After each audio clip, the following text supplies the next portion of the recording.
శారీస్ ప్రతి 10,000 రూపాయల కొనుగోలుపై ఒక గోల్డ్ కాయిన్ ఉచితం. మరి ఇప్పుడు నార్మల్గా అందరికీ వచ్చేటది మామూలు రొటీన్ డౌటే, లైక్ ప్రగతి గారికి మూవీస్ లేవు, ఫినాన్షియల్గా ఏం ప్రాబ్లమ్స్ లేవా, ఏమైనా సఫర్ అవుతున్నారా? ఉంటుందండి, ప్రాబ్లమ్స్ లేకుండా ఏమంటే this is the only source of income I have.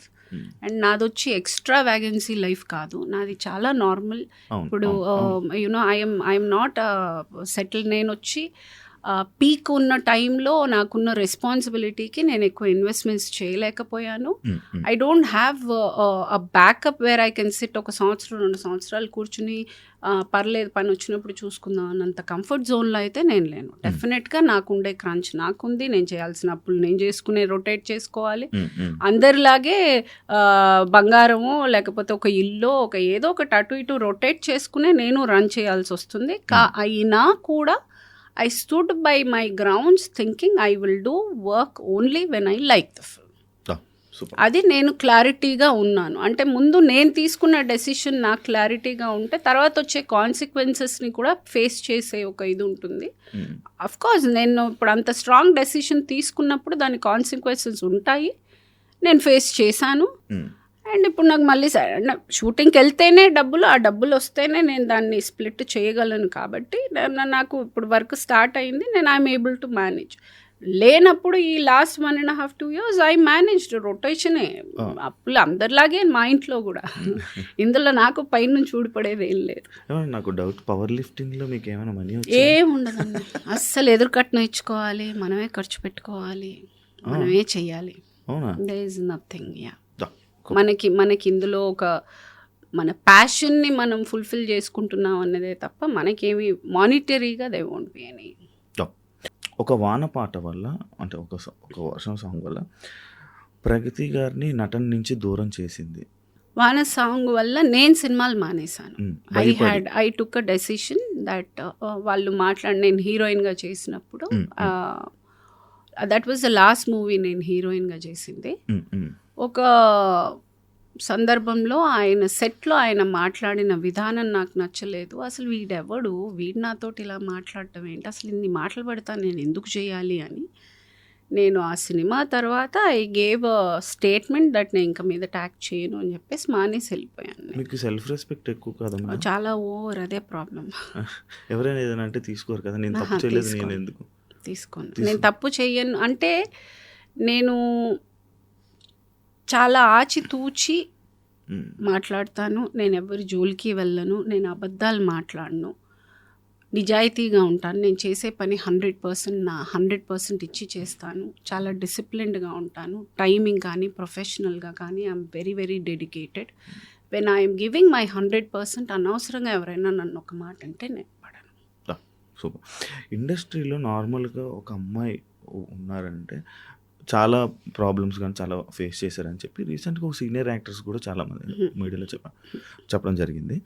Like మీకు అలాంటి ఫేసెస్ వస్తుంటాయి సిచ్యువేషన్స్ ఇండస్ట్రీలో? అంటే ఇప్పుడు అంటే అలాంటి సిచ్యువేషన్స్ వల్లే గ్యాప్ వచ్చిందని కూడా అలాంటిది నేను చెప్పాను కదా, ఏ సిచ్యువేషన్ వల్ల వచ్చిందో కూడా చెప్పాను. నేనే మానేశాను, వెళ్ళిపోయాను. వెళ్ళిన తర్వాత మళ్ళీ నాకు కడుపు గాలింది, నాకు పనికి రావాలి. So I started with television. TV మళ్ళీ దూరదర్శన్ నుంచి నేను ఒక్కొక్క స్టెప్ మళ్ళీ ఎక్కుకుని వచ్చాను. నా చాయిస్. నేను అలా బతకాలని ఏ రోజు నేను అనుకోలేదు. నాకు నా సెల్ఫ్ రెస్పెక్ట్ తోటి నేను ఉన్నంతలో నేను బతకాలనుకున్నాను. ఈ రోజు దాకా అదే టర్మ్ మీద నేను బతుకుతున్నాను. And I can proudly talk about it because I am like that. నేను వచ్చి ముందు ఒక మాట వెనకొక మాట, నాకు no, I am this, I am the unedited version, I am like this. And I can clearly say ఈ రోజు వరకు వర్క్ అనేది నా టర్మ్స్కే నేను వర్క్ చేశాను. అండ్ దేర్ ఈజ్ నో నాకు అటువంటి ఇప్పుడు I'm a single mother, I'm a single women, అందంగా ఉంటాను, ఐఎమ్ ఎడ్యుకేటెడ్. ఆబ్వియస్గా నేను నచ్చి ఏదైనా కొంచెము చెప్పలేక మేబీ అలా ఏదైనా అయి ఉండొచ్చు. అంటే maybe I like you or things like that I think anywhere it happens. అలాంటిదే ఏమన్నా ఒక సందర్భంలో ఏమన్నా ఒకటి ఆడపా దడపా కానీ, బట్ నో వన్ టాక్స్ ఎప్పుడు. అంత ఘోరంగా అయితే లక్కీలీ నేను చేసినవన్నీ చాలా పెద్ద ప్రొడక్షన్స్, చాలా పెద్ద డైరెక్టర్స్, అన్నీ ఎస్టాబ్లిష్డ్ హీరోస్. సో ఎక్కడ నాకు అటువంటి సందర్భం నాకు రాలేదు. కానీ మీకు నార్మల్గా మీకు సోషల్ మీడియా ప్రపోజల్స్ అయితే కామన్ వస్తూనే ఉంటాయి కదా. ఇంకా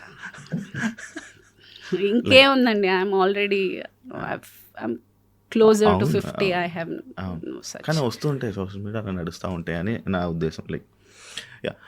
అండ్ 25 ఇయర్స్కే మదర్స్ రోల్స్, 24 ఇయర్స్కి మదర్ రోల్స్ వేశారు. ఆ ఏజ్లో అంటే ఇప్పుడే ఇలా ఉన్నారంటే అప్పుడు ఇంకా ఎలా ఉండేవాళ్ళు? అప్పుడు కన్నా ఇప్పుడే బాగున్నాను నేను. హీరోయిన్గా చేసేదానికన్నా నేను ఇప్పుడే అందంగా ఉన్నాను. బికాజ్ ఇప్పుడే నాకు జ్ఞానోదంతో ఇప్పుడే I'm more matured, I'm more self love. నేను కొంచెం ఆలోచన తత్వం ఇప్పుడే వచ్చింది. I feel I look better. యాక్చువల్గా ఆ ఏజ్లో ఎవరైనా అందంగా ఉంటారు. ఈ ఏజ్లో ఉండడం గొప్ప. నేను ఇప్పుడు అందంగా ఉన్నాను. కానీ అప్పుడు ఎందుకు మేడం అంతా అప్పుడే మీరు మదర్ రోల్స్ చేసే? నాకు అది ఆఫర్ అదే వచ్చింది హీరోయిన్గా. బికాజ్ హీరోయిన్గా చేసి గ్యాప్ వచ్చేసింది, నేను వెళ్ళిపోయాను. మళ్ళీ టెలివిజన్ నుంచి చేశాను, మళ్ళీ హీరోయిన్ ఆపర్చునిటీస్ నాకేం రాలేదు. టెలివిజన్లో అన్ని లీడ్ రోల్స్ చేస్తున్నాను. సో ఈ మూవీ ఆఫర్ వచ్చింది మదర్గా. నేను చేయననే ఫస్ట్ చెప్పాను. తర్వాత అక్కడ పక్కన శ్రీవిద్య అమ్మ ఉన్నప్పుడు ఆవిడ లేదు, అప్పుడు నాకు తెలుగు సినిమా గురించి పెద్ద తెలియదు. I was in Chennai. So ఆవిడ ఏంటంటే, నువ్వు చెయ్యి, సురేష్ ప్రొడక్షన్స్ చాలా పెద్ద కంపెనీ, నువ్వు వర్క్ చెయ్యి, మంచి పేరు వస్తుంది, సినిమా ఆడినా ఆడకపోయినా నీకైతే మంచి పేరు వస్తుందని ఆవిడ చెప్పడం. ఆవిడ కోసం ఒక ఆబ్లిగేషన్ కోసం నేను చేశాను. ఈరోజు నిజంగానే ఆవిడ I feel ఎక్కడున్నా she is always there. I feel ఆవిడ చెప్పిన మాటనే నేను ఈరోజు ఇక్కడ కూర్చోగలిగాను. లేకపోతే టెలివిజన్లో ఎప్పుడో రిటైర్ కూడా అయిపోయేదాన్నేమో ప్రాబ్లీ. లైక్ ఆర్తి అగర్వాల్తో కూడా మీరు వర్క్ చేయడం జరిగింది, అమ్మగారు యాక్ట్ చేసి. అవునా, వన్ మూవీ మీరు ఒకటి చేశారు కదా. తన గురించి ఎప్పుడైనా? నాకు అంత క్లోజ్గా లేదా, నేనే ఒక థింగర్ దాన్ని, ఇంకా ఏం పక్కన వాళ్ళ గురించి ఏం చూస్తాను. మీకు బాగా సాటిస్ఫాక్షన్ వచ్చింది లైక్ ఇందులో ఈ ఏదైతే మీరు చేస్తున్న పవర్ లిఫ్టింగ్ కానీ దీనికి సంబంధించి సినిమా ఇండస్ట్రీకి సంబంధించిందా మీకు satisfaction? I have given 100% for both, రెండిటికి. కాకపోతే అసంతృప్తి అనేది సినిమాల్లో ఉంది నాకు. ఫర్ ద రీజన్, నేను నా కెపాసిటీ యాజ్ అ ఆర్టిస్ట్ ఇంకా చాలా వైడ్, కానీ నాకు ఇంకా ఆ రికగ్నిషను అలాంటి కైండ్ ఆఫ్ రోల్స్ రాలేదు అని. అది నేను వాళ్ళని కూడా తప్పు పట్టను. బికాజ్ నేనే కక్కుర్తిగా వచ్చిన సినిమాలన్నీ ఒప్పుకున్న సందర్భాలు ఉన్నాయి. కాఫీ టీ సప్లై నేనే చేసా, అందమైన అమ్మ నేనే చేసా, పెద్ద యాక్టర్ పక్కన నిలబడాలి నేనే చేసా, ఈ క్యారెక్టర్ కామెడీ నేనే చేసా, ఈ క్యారెక్టర్ ఆవిడ బాగుంటుందండి. సో కక్కుర్తిగా వచ్చినవన్నీ నేను చేస్తున్నా. అప్పుడున్న నాకు రెస్పాన్సిబిలిటీకి నేను అన్నీ చేయాల్సి వచ్చింది. మీకు ఇంత ఓవర్ ఎక్స్పోజర్ అయ్యి ఇన్ని సినిమాల్లో ఏ సినిమా చూసినా నేనే ఉన్నప్పుడు ఒక మంచి క్యారెక్టర్ అని అంటే మమ్మల్ని కన్సిడర్ చెయ్యరు. So somewhere I realised that much later. చాలా రోజుల తర్వాత, చాలా ఏళ్ల తర్వాత ఆలోచించాను, అవును నన్ను ఎందుకు ఆ సినిమా కన్సిడర్ చేయట్లేదు, అరే నేను బాగా చేస్తాను కదా. Then I understood it is because of over exposure. Already ఇన్ని సినిమాలు చేసేసి మళ్ళీ ఒక మంచి క్యారెక్టర్ చేసేటప్పుడు ఎక్కువ కనిపించని మొహం చూడాలని ఎవరైనా అనుకుంటారు. So that is how movie works. So ఎక్కడో నేనే ఓవర్ ఎక్స్పోజ్ అయిపోయి ఉన్నాను ఆల్రెడీ ఇన్ని సినిమాలు చేయడం వల్ల అనుకుని, దెన్ అక్కడి నుంచి మెల్లగా కంట్రోల్ చేయడం మొదలెట్టాను విత్ ఫిల్టరింగ్ మూవీస్. ఆ తర్వాతే నేను ఆ గ్యాప్ వచ్చింది. నేను ఎప్పుడైతే ఆ డెసిషన్ తీసుకున్నానో చాలా సినిమాలు వదులుకోవాల్సి వచ్చింది. బికాజ్ అన్నీ అలాంటి films where I was not happy. So ఆ గ్యాప్లో ఒక 2.5 years దాకా గ్యాప్ వస్తే నేను మళ్ళీ టెలివిజన్ చేశాను. బ్యాకప్ కావాలి కదా. సో అలాంటి నేను ఎప్పుడెప్పుడు బ్రేక్గా ఆలోచించి ఒక్క నిమిషం వెనక్కి వెళ్ళిన ప్రతిసారి I have taken up 1 or 2 serials backup పెట్టుకుని నేను చేశాను. సో ఆ ఇది చేసిన తర్వాత మళ్ళీ మెల్లగా నేను F2 ఒకటి, ఓ బేబీ అలాంటి సినిమాలు మెల్లగా వచ్చాయి. ఇదైంది మళ్ళీ తర్వాత చాలా పెద్ద బ్రేక్ వచ్చేసి ఆ బ్రేక్ని నేను కూర్చునే డిప్రెషన్లోకి వెళ్ళడం కన్నా ఇది బెటర్ అని అది అలా డైవర్ట్, ఆ ఎనర్జీ అటు డైవర్ట్ చేయగలిగాను.